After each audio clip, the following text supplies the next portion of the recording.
Sir, visible as a screen. जी visible है। Assalamu alaikum. Today I will be briefing you about my research proposal for a PhD, and the topic of my PhD proposal is Smart Adaptive Trader Insights, where I will be focusing on profitable trading and portfolio optimization with financial embeddings. My supervisor is Dr. Imran Shafi. The financial markets of today are complex, and these are influenced by multiple factors, which are macroeconomic, microeconomic, and are affected by the sentiments of traders, retail traders, and the banking and financial institutions. Which make forecasting of these financial markets a challenging task. Traditional statistical models are usually implemented to predict the financial markets. However, these models are limited in their capacity to predict the non-linear relations and dynamically assess the direction of financial market, which leads towards the inefficiencies in trading and portfolio management. However, recent advances in AI, particularly transformers, have revolutionized the predictive analytics in these financial markets. These predictive analytics specifically focus on capturing these sequential dependencies in financial market data so as to be able to better predict and provide better insights to decision makers in financial institutions, hedge funds, and to retail traders. The current research leverages market embeddings and transformer based models to enhance the financial forecasting and portfolio optimization. The motivation of this research is to improve, to reduce or remove the adaptability and the feature representation capacity of traditional financial forecasting models, and use machine learning and deep learning models, particularly transformers, to have better insights in the market patterns with a view to use financial market embeddings which are based or which are inspired from the natural language processing techniques to enhance predictive accuracy and improve or provide smarter trading decision insights. The project or research aligns with two sustainable development goals, which are SDG 8, which focuses on decent work and economic growth, and SDG 9, which focuses on industry, innovation, and infrastructure.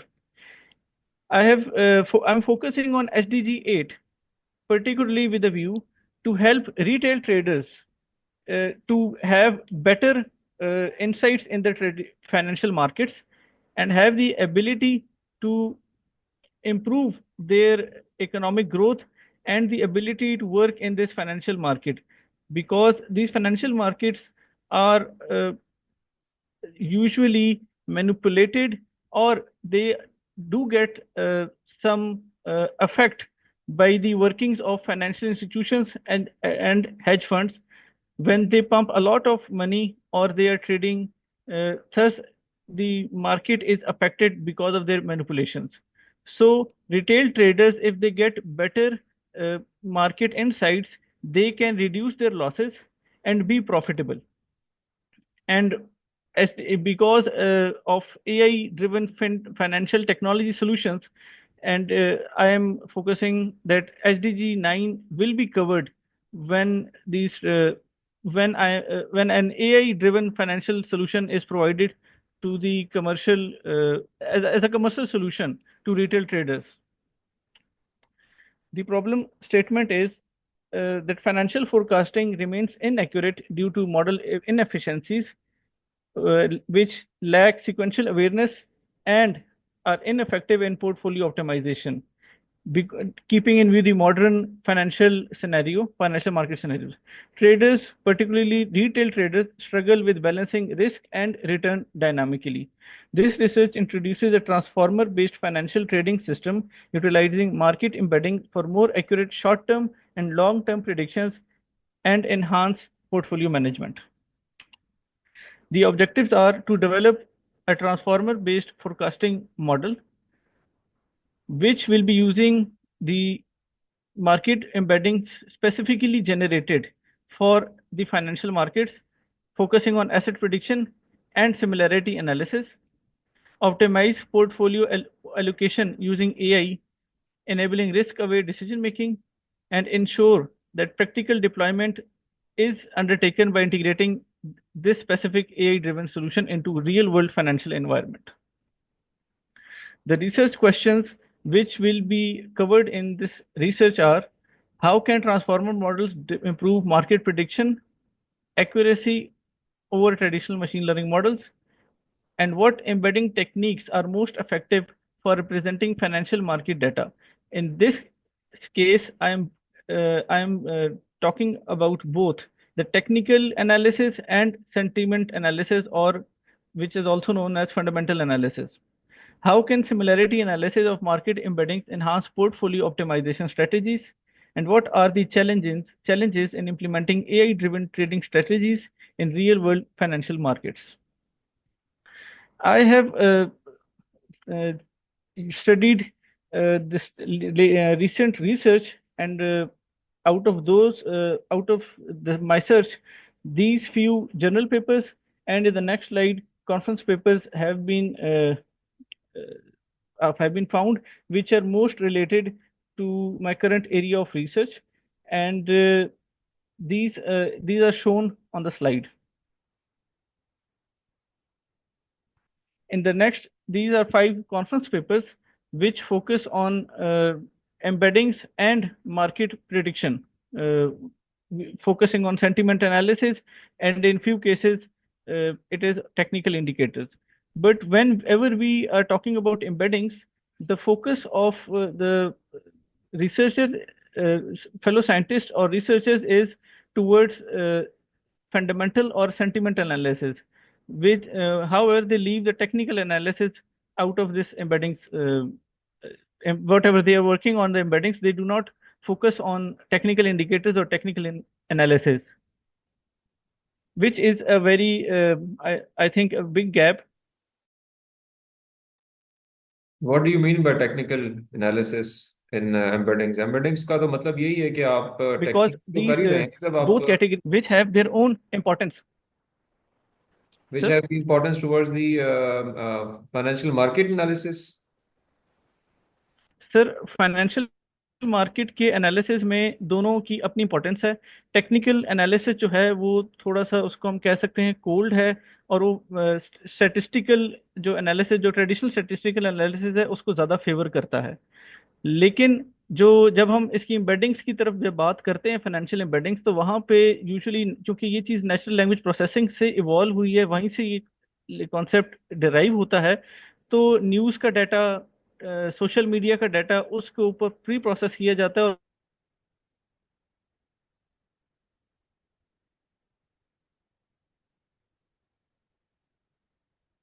आप कहना चाह वहाँ रहे से हो कि embeddings बना ली जाती हैं, आप या कहना फिर जो कह रहे हैं। फाइनेंशियल स्टेटमेंट्स प्रोवाइड करती हैं। सर, आपकी आवाज़ कट रही है। जी जी, आप ये बात भी कर रही है। मैं आप कहना ये चाह रहे हैं कि जो टेक्निकल फीचर्स या टेक्निकल एस्पेक्ट्स देखने चाहिए वाइल एम्बेडिंग, वो नहीं उस तरह से देखे जाते, ये कहना चाह रहे हैं। जी सर, उनको फोकस नहीं किया जाता, और ना ही उनकी आपस में कोई इंटीग्रेटेड ऐसा एम्बेडिंग अवेलेबल है। एम्बेडिंग ईदर जो है, मतलब या तो वो न्यूज़ की होती है, या सोशल मीडिया की होती है, या फाइनेंशियल स्टेटमेंट्स जो वक्तन फवक्तन आती हैं डिफरेंट गवर्नमेंट या बैंकिंग इंस्टीट्यूशंस, या फिर कॉरपोरेट जो कंपनीज होती खुद देती हैं। तो उस वो एम्बेडिंग वहीं से बनती हैं, लेकिन इसमें टेक्निकल इंडिकेटर्स का कोई रोल नहीं आता। मेरा इसमें पॉइंट ये है कि ये एक लिमिटेशन है। अगर हम एक ऐसी एम्बेडिंग कॉम्प्रिहेंसिव बनाते हैं जो कि इंटीग्रेटेड हो और कवर करे, टेक्निकल एनालिसिस के जो फीचर्स हैं उनको भी बीच में लेकर आए, साथ सेंटिमेंट एनालिसिस के जो फीचर्स हैं प्लस जो फंडामेंटल एनालिसिस की फीचर्स हैं, जब इन तीनों को आप कंबाइन कर लेते हैं एक कॉम्प्रिहेंसिव एम्बेडिंग में, तो आप ओवरऑल हर एस्पेक्ट से एक बेटर पर्सपेक्टिव जनरेट कर सकते हैं और एक अच्छे तरीके से प्रिडिक्शन इंप्रूव हो सकती है। ये ओवरऑल थीम है इस चीज़ का। इट मीन्स कि आप तो एक ट्रांसफॉर्मर ही नया बनाना चाह रहे हो? जी सर, ट्रांसफार्मर ही मैं एक्चुअली बनाना चाह रहा हूँ इसमें। Okay, so you will name it as Bilal transformer है? ठीक। सर फिलहाल तो अभी स्मार्ट ट्रेडर इनसाइट्स हैं, लेकिन ठीक। It can evolve there also. Okay okay, so अब और कुछ चीज़ बताने वाली है या कि सर बस इसमें आके जो प्रपोजल की चीज़ें हैं मैं प्रपोजल? उनको जल्दी से चलो गो थ्रू कर बताओ, देता हूँ। वो क्या चीज़ है? सर गैप में यह है कि जो कंट्रीब्यूशंस होती हैं वो टेक्निकल एनालिसिस की अलग देखी जा रही होती हैं और सेंटिमेंट की अलग देख रहे होते हैं उनके, लेकिन एक कंबाइंड एम्बेडिंग नहीं अवेलेबल होती, जो ये पहली दो हैं। देखो, उसका ठीक जवाब है सर। जो मैंने आपको हमजा को भी दिया कि वो कभी भी नहीं होगा, क्योंकि रिसर्च पेपर जो है ना वो किसी एक कंस्ट्रेंट के साथ लिखे जाते हैं। तो हर बंदे ने सर एक लिमिटेशन के साथ अपना एक काम किया और उसको आगे लेके चला। प्रोडक्ट बेस्ड काम तो लोग डायरेक्टली नहीं करते ना, प्रोडक्ट बेस्ड तो सॉफ्टवेयर हाउसेस करते हैं, तो वो फिर सारे फैक्टर्स को इन सर करते हैं। जो आप बात, सर तो दैट वुड बी जी sir. That is generally considered by the developer, but sir for the researcher it is either of the things which they can handle easily within the limited computational resources। Sir वो तो ऐसे ही नजर आएगा आपको हमेशा। जी अब sir but अगर आपने ये पहलू देखना है कि जी क्या ऐसी कोई चीज है कि जिसमें, उसके लिए फिर आपको प्रोडक्ट्स पे जाना पड़ेगा। क्या ऐसे सॉफ्टवेयर बने हुए हैं, क्या ऐसे कोई ट्रांसफार्मर अवेलेबल है, से कोई एक L L large language model बना हुआ है, चैट जीपीटी या ग्रॉक, जो कि ये सारे फैक्टर्स को इन करता है और फिर एक जवाब देता है, देन यू शुड कंसिडर या talk of those. Research paper तो ऐसे ही मिलेंगे आपको जो आपने लिखे हुए, they will sir always be missing certain sir things including certain things. Sir products में जो मैंने देखा है उसमें एक तो प्रोडक्ट होते हैं बहुत सा ओवर इन्फ्लेटेड, वो अपना व्यू देते हैं। तो जहाँ पे एक खास तौर पे जो फ्रॉड, स्कैम या एक पिरामिड स्कीम की तरह की चीज़ वहाँ पे विजिबल होती है। फॉर एग्जांपल एक रिनाइसेंस टेक्नोलॉजीज है जो कि एक कैलटेक के प्रोफेसर ने ही इस्टेब्लिश की है, और ओवर द लॉन्ग टर्म उन्होंने, दे वर द पाइनियर्स जिन्होंने ये एल्गोरिथमिक ट्रेडिंग और एक जो है कि ऑटोमेटेड ट्रेडिंग का कॉन्सेप्ट जिसको एज अ प्रूफ किया। और उनकी जो एनुअल रिटर्न्स हैं over the last 20 to 30 years वो हैं 50 to 60% पर ईयर, और which is the maximum which has been, मतलब जो कि कोई एक्सेप्ट एक्सेप्ट करता है कि इससे ज़्यादा नहीं हो सकता। तो जो प्रोडक्ट्स अवेलेबल हैं, जो उसमें होता ही है कि वो कहते हैं कि आप हमारे पास अगर एक सर्टेन अमाउंट जमा करा देते हैं तो we can give you more than 150% profit per year, which is very inflated. और वहाँ पे स्कैम का होता है। जब हम इन प्रोडक्ट्स को साइड पे कर देते हैं, जो पीछे बच जाते हैं प्रोडक्ट्स, यूजुअली जो कि रिलायबल भी हैं, स्टेबल हैं, वो आपको चार्टिंग की, ट्रेडिंग चार्ट्स जो जिस तरह की जो मतलब कंपनीज प्रोवाइड करती हैं, वहाँ पे ये होता है कि वो स्पेसिफिक एक छोटे छोटे उन्होंने मॉड्यूल्स बेसिकली बनाए हुए हैं कि मूविंग एवरेजेस एक टेक्निकल इंडिकेटर है, तो वो मुख्तलिफ मूविंग एवरेजेस को इकट्ठा करके एक आपको प्रेडिक्टिव इंसाइट देंगे। फिर उसका एक है अगर वेटेड एवरेजेस हैं उसके लिहाज से एक आपको दे देंगे। तो एक जनरल आपको एक डैशबोर्ड व्यू के अंदर डिफरेंट जो छोटे छोटे इंडिकेटर्स हैं उनको एक कॉम्प्रिहेंड, मतलब इंडिविजुअली वो आपको इंसाइट्स दे देंगे, but decision rest with the trader. उसके पास ऑटोमेटेड ट्रेडिंग नहीं है, उसको एक व्यू दे दिया कि ये इनसाइट्स हैं, आपने क्या करना है आप खुद डिसाइड करें। इसके अलावा फाइनेंशियल न्यूज़ की बेसिस पे भी वो देते हैं, इनसाइट्स दे देते हैं, लेकिन स्टिल डिसीजन रिटेल का, ट्रेडर का होता है। इसमें कोई ऑटोमेटेड वो आपको फैसिलिटी नहीं प्रोवाइड करते। हाँ, इसमें एक्स्ट्रा वो ये कर लेते हैं कि इधर इंसाम्बल अप्रोचेस, या जिस तरह हम वोटिंग कहते हैं कि वो एवरेजिंग और वोटिंग करके आपको एक ग्राफ या चार्ट में बता देते हैं कि इस वक्त बायर ज़्यादा है, सेलर ज़्यादा है, किस तरफ आपको जाना चाहिए। Still decision rest with trader.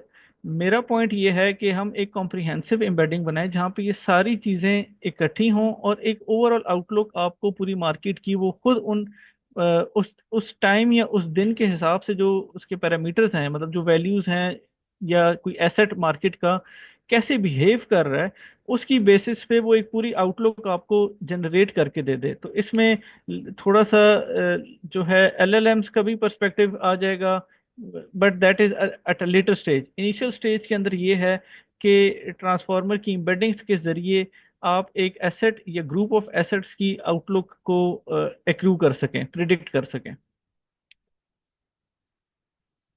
ठीक है बिलाल, आप गो अहेड, आप ठीक है। सर, Ending है। गैप में यही है कि डाटा इंटीग्रेशन है, use of transformers of LLMs जो है वो रिड्यूस उस पे है, और लिमिटेड टाइम होराइजंस हैं। वो एक स्पेसिफिक टाइम होराइजन, वो आपकी बात जैसे सर आपने कहा भी कि रिसर्च पेपर्स में वो लिमिटेशंस होती हैं, लेकिन अगर कॉम्प्रिहेंसिवली देखा जाए तो काफ़ी हद तक होराइजंस कवर्ड हैं। बट एक एम्बेडिंग ऐसी हो कि जो टाइम होराइजंस को भी अपनी एम्बेडिंग्स के अंदर अगर उसको मैप कर लेती है, तो फिर हमारे ये टाइम होराइजंस का भी खत्म हो जाएगा कि हर टाइम होराइजन के लिए अलग अलग मॉडल हमने ट्रेन नहीं करना, बल्कि एक ही एम्बेडिंग जो है वो तमाम टाइम होराइजंस को, तमाम फैक्टर्स को मैप कर लेगी। तो एक अच्छा इंटीग्रेटेड सोल्यूशन की तरफ हम जाना चाह रहे हैं इसमें।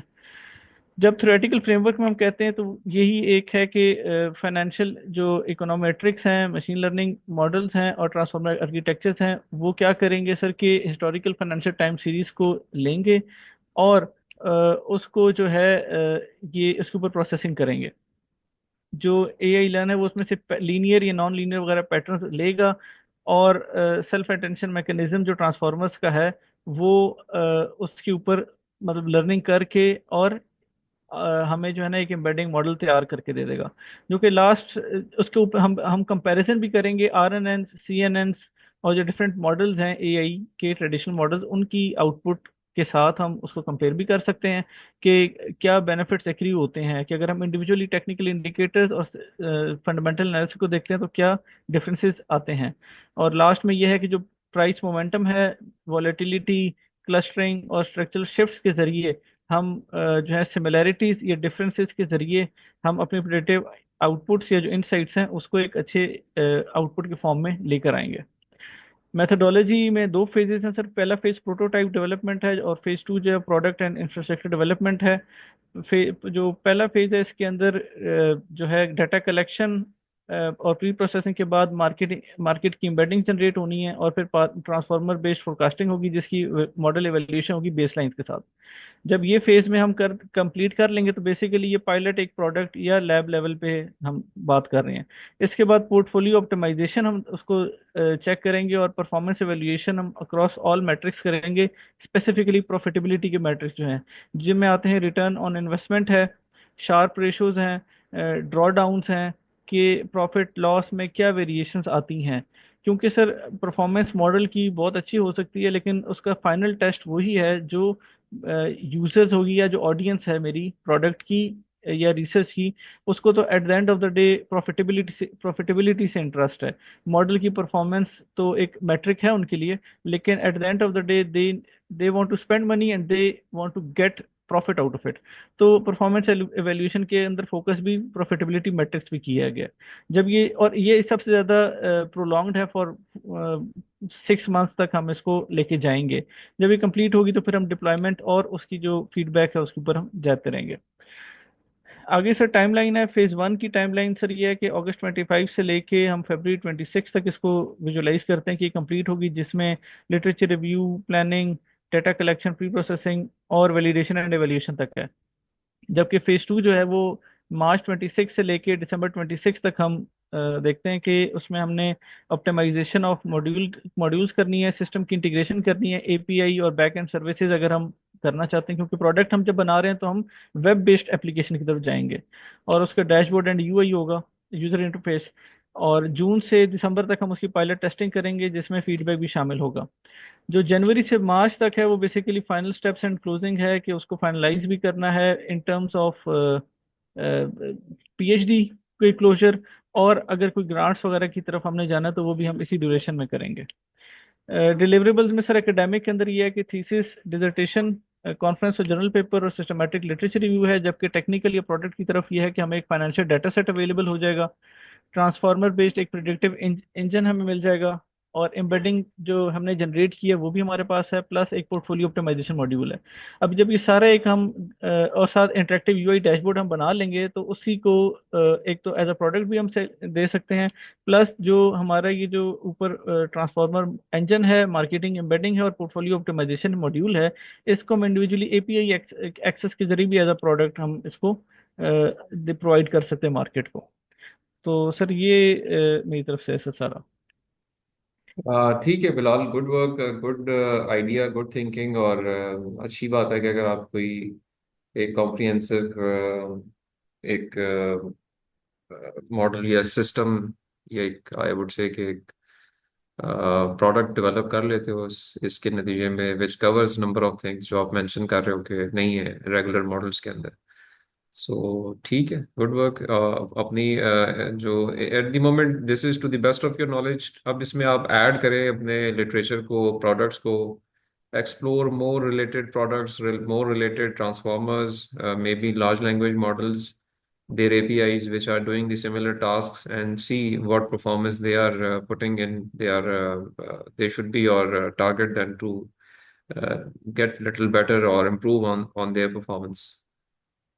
Sir sure sir.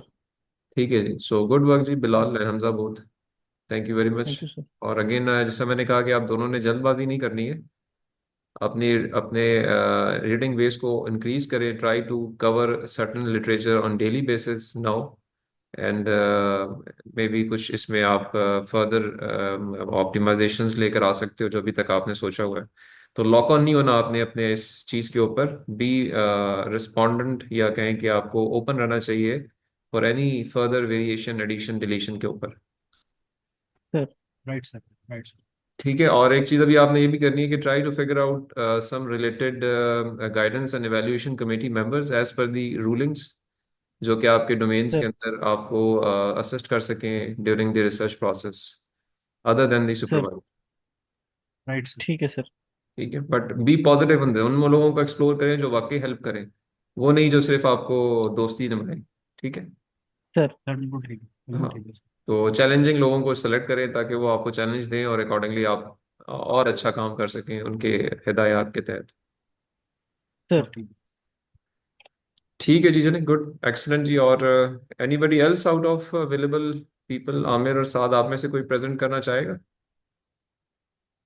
सर मैंने बना ली प्रेजेंटेशन, तो आई वांट टू, लेकिन अभी जितने मेरे कैपेबिलिटी थी उस पर प्रॉपर मैंने बना ली है।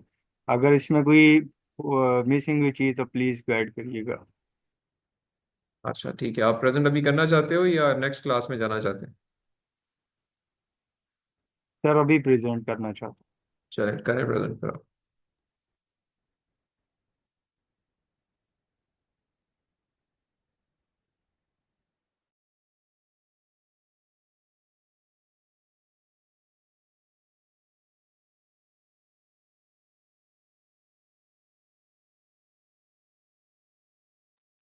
अस्सलाम वालेकुम, my name is Shabbir and my supervisor is mister Yasir Javed and my topic is developing an AI specific hardware architecture for CNN acceleration.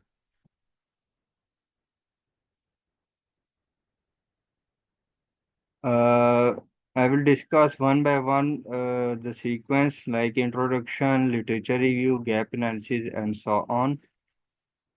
First, introduction. तो इंट्रोडक्शन में बेसिकली जो एआई है वो पार्टिकुलरली बहुत इन हो रहा है आजकल मार्केट में, क्योंकि सीएनएन की सक्सेस के बाद मार्केट में एआई काफ़ी बूम कर रहा है, लाइक इमेज रिकॉग्निशन में और नेचुरल लैंग्वेज प्रोसेसिंग में। अब जो एआई के कंप्यूटेशंस हैं वो बेसिकली किसी हार्डवेयर एक्सेलरेटर पे चल रहे होते हैं और इसकी कंप्यूटेशन कास्ट काफ़ी हाई होती है, जिसकी वजह से इसमें बैक एंड पे मैट्रिक्स ऑपरेशंस होते हैं, इंटेंसिव मैट्रिक्स ऑपरेशन और memory access and data movement. उस वजह से इसकी कंप्यूटेशन कास्ट बहुत ज़्यादा होती है। इसको ओवरकम करने के लिए इस चैलेंजेस को ए स्पेसिफिक आर्किटेक्चर्स हैं, एप्लीकेशन स्पेसिफिक आईसीज और एफपीजीएस की मदद से डेवलप किए गए हैं हार्डवेयर आर्किटेक्चर्स, जो कि ऑप्टिमाइज करते हैं सीएनएन के वर्कलोड्स को, उसके पैरेललिज्म को, रिड्यूस मेमोरी बॉटलनेक्स को और इम्प्रूव करते हैं उसकी एफिशिएंसी, एनर्जी एफिशिएंसी को। अभी भी चैलेंजेस काफ़ी हैं, क्योंकि जो भी trends new new hardware architectures आ रहे हैं, उसमें बहुत सारे गैप्स हैं जिसको आगे हम डिस्कस करेंगे, जिस तरह के एनर्जी एफिशिएंसी होगी, पैरेललिज्म में होगी, या डेटा मूवमेंट में। अब इसमें जो लिटरेचर रिव्यू जो मैंने किया है वो है मोहिदात का, जिसमें उन्होंने एक सर्वे on literature neural network hardware architecture का किया है। उसमें सबसे पहले न्यूरल नेटवर्क्स लिए गए हैं, CNN, RNN और ANN को। उस पे डिफरेंट एग्जिस्टिंग डिज़ाइन देखे गए हैं कि हार्डवेयर आर्किटेक्चर के डिज़ाइंस क्या हैं और उसमें न्यू इनोवेशंस क्या हो सकती हैं। न्यू इनोवेशंस के लिए कुछ एवोल्यूशन मैट्रिसेस थे, जिस तरह के उसमें प्रोसेसिंग स्पीड थे, हार्डवेयर एरिया था, और रिसोर्स कंजप्शन थे, और डेटा थ्रूपुट थे। अब इस चीज़ की एवोल्यूशन मैट्रिक्स को के बाद फर्दर उनका प्रोसेस था मॉडल एक्यूरेसी पे, जिस पे जो मॉडल थे उसकी ट्रेनिंग एक्यूरेसी और टेस्टिंग एक्यूरेसी की गई थी। और आफ्टर दैट वो नेक्स्ट स्टेप जो था वो हार्डवेयर यूटिलाइजेशन का था, जिसमें एफिशिएंसी और ऑप्टिमाइजेशन देखी, और इसके बाद उन्होंने ट्रेड ऑफ्स किए कि उसमें अब बाकी जो स्टेट ऑफ आर्ट हैं उनके साथ कॉस्ट क्या है, उनकी कंप्यूटेशन पावर और लर्निंग कैपेबिलिटीज क्या है, जो उनका डिजाइन हार्डवेयर आर्किटेक्चर था। और उसके बाद उन्होंने कुछ चैलेंजेस जो है ना वो और ट्रेंड्स जो है ना उसको पे डिस्कस किया गया। ये क्योंकि एब्स्ट्रैक्ट बेस बनाया गया इसमें, इसलिए उन्होंने चैलेंजेस को डिलीवर नहीं किया था इतना ज़्यादा। अच्छा साथ देखो, ये इसमें एक इशू है, ये सर्वे पेपर जो होता है ना, जी ये जी तो आपको जनरल इंट्रोडक्शन दे रहा होता है ना, तो मैंने आपको रिक्वेस्ट की थी कि सर्वे पेपर्स आपने लिटरेचर रिव्यू जी जी नहीं डालने। यू जी शुड जी sir. Consider one sir single एक पेपर। एक एक किया था। जी इसके जी अंदर जो पेपर्स इन्होंने डिस्कस किए हैं, ये देखो, ये तो जनरलाइज इसने आपको एक ब्लॉक डायग्राम बना दिए कि जी बहुत सारे तरीके हैं जो जी कि सर्वे है ना। तो सर्वे के लिहाज से जी मैं जी तो आपसे ये रिक्वेस्ट कर रहा था कि आप इंडिविजुअल कोई एक पेपर जिसने कोई एक हार्डवेयर एक्सीलरेटर बनाया हो, कैसे बनाया है वो, आप उसके मेथड को यहाँ डालो कि वो बनाने का तरीका उसका ये है, जिससे आपको पता चलेगा कि कैसे बनते हैं ये, ताकि आप भी वैसी चीज बनाना चाह रहे हैं ना तो आप फिर बना पाए। ये जी तो जी एक ये तो जी एक जी ये तो इंट्रोडक्शन, ये तो एक वाइट पेपर टाइप है कि आपको पॉजिटिव नेगेटिव बता रहा है और बस जी अप्रोचेस मोटे मोटे बता रहा है, तो दिस इज नॉट रिक्वायर्ड। ठीक हो गया सर। ये एक सर्वे था, बाकी कोशिश की कि मैंने उसमें चलो वो आगे, डाल आगे सकूं। चलो, आगे वो चलो, और भी इसको भी ठीक आगे ही। देखते हैं। अच्छा, इसके बाद गौरव तिवारी ने एक पेपर दिया था, hardware accelerators for deep learning applications. अब इसमें कुछ डीप लर्निंग के नेटवर्क्स थे जो कि उन्होंने गेट किए। उसके बाद हार्डवेयर एक्सीलेटर्स को चूज किया, जिसके अंदर उसमें उन्होंने देखा कि कुछ जीपीयूज के थे, कुछ टीपीयूज के, जो कि एफपीजीएज और एप्लीकेशन स्पेसिफिक आईसीस पे डिजाइन थे। उसके बाद दो जो हैं जीपीयू जो थे, एक एनवीडिया का जीपीयू जो कि पैरेलल प्रोसेसिंग को एम्फिसाइज कर रहा था, और एक जो गूगल के टीपीयू थे जिसमें मशीन लर्निंग के कुछ ऑप्टिमाइजेशन हुई थी। उन दोनों को देखा है। उसके बाद डिज़ाइन किया रिड्यूस मेमोरी बॉटलनेक्स को। मेमोरी बॉटलनेक्स के मतलब ये कि एक अगर मेमोरी के में कुछ मैट्रिसेस हैं तो उसको किस तरह से हम उसको रिड्यूस कर सकते हैं, किस तरह से डेटा को मल्टीपल सेक्शंस पे थ्रू पुट किया जा सकता है। उसके बाद एवलेट हुआ था एफपीजीए बेस्ड एक्सेलरेटर्स को। एवलेशन के बाद उन्होंने high performance and energy efficiency को डिस्कस किया है अपने एक्सेसिस आज की बेस एक्सेलरेटर्स में। और फिर कंपेयर किया गया अगेन ट्रेड ऑफ्स के साथ जो बाकी एक्सेलेटर्स थे उसके साथ। ये पेपर मैंने देखा था, इसका एब्स्ट्रैक्ट देखा था। इसके बाद फिर एस ने एक पेपर जो है वो पब्लिश किया था, जो हार्डवेयर एक्सेलेटर्स फॉर आर्टिफिशियल इंटेलिजेंस है।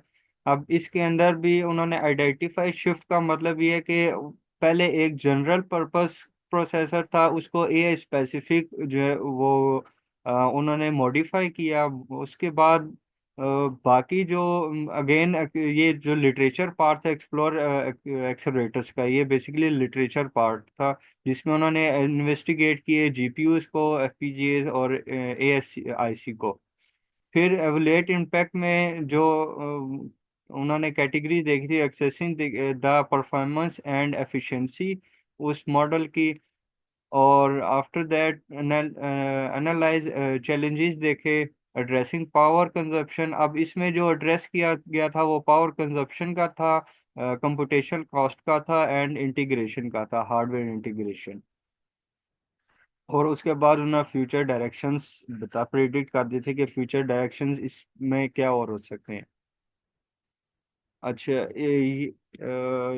में एफ एस नीट्स ने जो पेपर पब्लिश किया था, FPGA base acceleration for neural net simulation, ये बेसिकली जो पेपर था ये एज बेस एक्सलेरेटर्स पे था। एज बेस एक्सलेरेटर्स का इस तरह से मतलब है कि क्योंकि जो डेटा होता था वो पहले जाता होता था लार्ज सर्वर्स पे, तो ऐसे इस पेपर में उन्होंने डिस्कस किया कि लार्ज जो सर्वर्स है उधर ना जाए, बल्कि जो रन टाइम पे है उधर ही जो है उसकी प्रोसेसिंग हो जाए। तो उस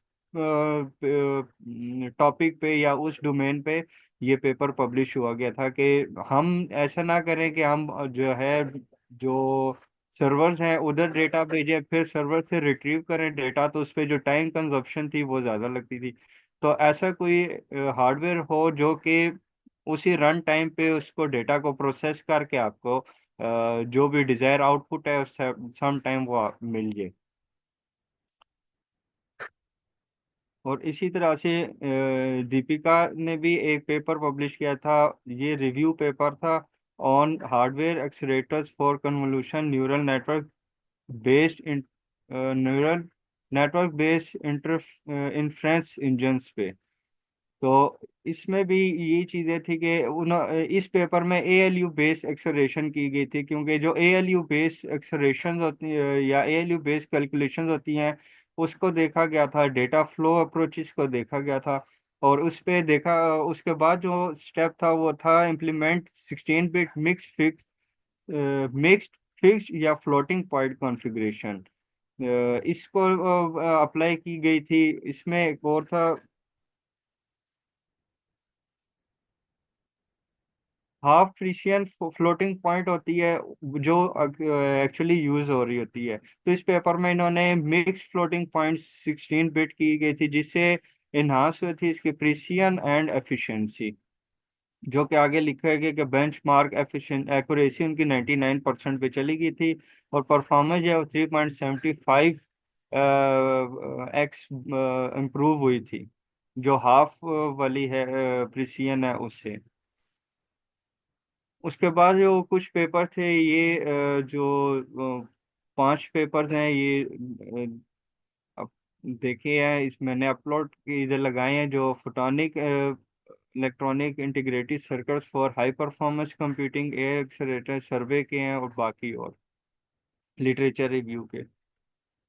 इसके बाद गैप एनालिसिस जो है, गैप एनालिसिस में आता है कि कंप्यूटेशन एफिशिएंसी जो है अभी करंट तो वो ऑप्टिमाइज काफ़ी हो गया, लेकिन अभी भी है कि ऑप्टिमाइजेशन रिक्वायर्ड है। जो कन्वोल्यूशन के लिए और रिलू एफिशिएंसी के लिए उधर ऑप्टिमाइज होने की ज़रूरत है। अब इसमें अच्छा साहब, ये कंप्यूटेशन एफिशिएंसी, जी एक एक जी, लाइन को आप एक्सप्लेन ना करो, टाइम बहुत ज्यादा ले रहे जी हो। जी ठीक है। थोड़ा सा इस ओके फास्ट ओके। पेज पे चलो। अच्छा, कंप्यूटेशन एफिशिएंसी है, फिर इसमें हम इसको पैरेललिज्म देखेंगे और डेटा मूवमेंट होगी। अब इसमें प्रॉब्लम्स यही है कि अभी तक जो हार्डवेयर एक्सीलेटर्स अवेलेबल हैं उसके अंदर फ्लेक्सिबिलिटी का इशू है, स्केबिलिटी का है, और डेटा रीयूज का वजह से है। तो हम ये देखेंगे इसमें कि इसमें हम पैरेललिज्म को ऐड करें।